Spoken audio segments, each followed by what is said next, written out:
ụlọọrụ ministri steeti na-ahụ maka mmụta na njikọ aka ọnụ ha na Anambra State Universal Basic Education Board ASUBEB amalitego inye ọzụzụ maka ndị isi ụlọ akwụkwọ na primary school na zone 3 enwere na Anambra Steeti.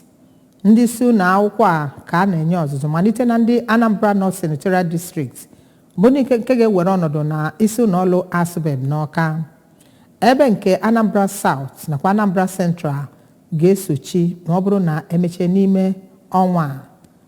Onye ọrụ anyị Njideka Okoye nọ ebe ahụ ma wetara anyị ozi a ka anyị sonyere ya.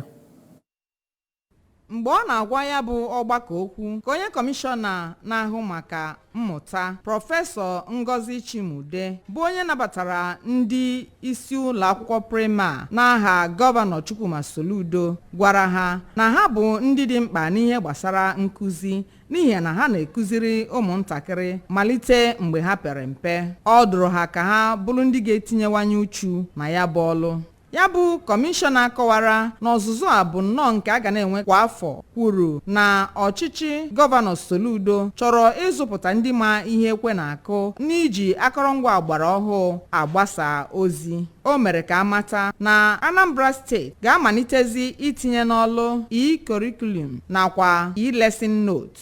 N'oge ya bụ ọzụzụ, ndị akpọrọ service providers nke na-ahụ maka ụlọ akwụkwọ ọha na Anambra Steeti kụziri ndị isi ụlọ akwụkwọ a mkpa ọ dị idebanye aha na ihe gbasara ụlọ akwụkwọ na ụmụ akwụkwọ ha na ihe akpọrọ Anambra Schools Portal. Onye isi oche nke ASUBEB Oriakụ Ogochukwu Obi kọwara na ihe gbara ọkpụrụkpụ na-echu gọọmenti ụla bụ ịhụ na enwere nkụzi nakwa mmụta bụ kpoo n'oyoyo na Anambra Steeti. O toro aka na-achị steeti a Gọvanọ Soludo maka mbọ ọ na-agba n'ihe gbasara mmụta nakwa inye ha kọmishọna ma nke ekwe na-akụ. N'okwu ha ka onye Director Administration nke ASUBEB Oriakụ Nebechukwu Okoli nakwa onye isi na ngalaba iwu Oriakụ Yukeria Ohuọha ya nakwa onye isi na ngalaba evaluation nakwa monitoring Oriakụ Ngozi Nwobu kụziri ndị isi ụlọ akwụkwọ a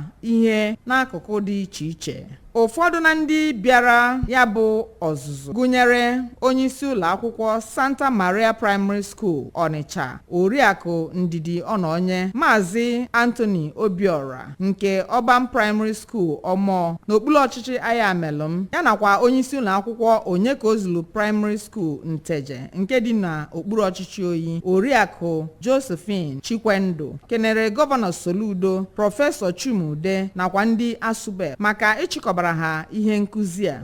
Site n'Awka, Njideka Okoye maka akụkọ ụwa ABS.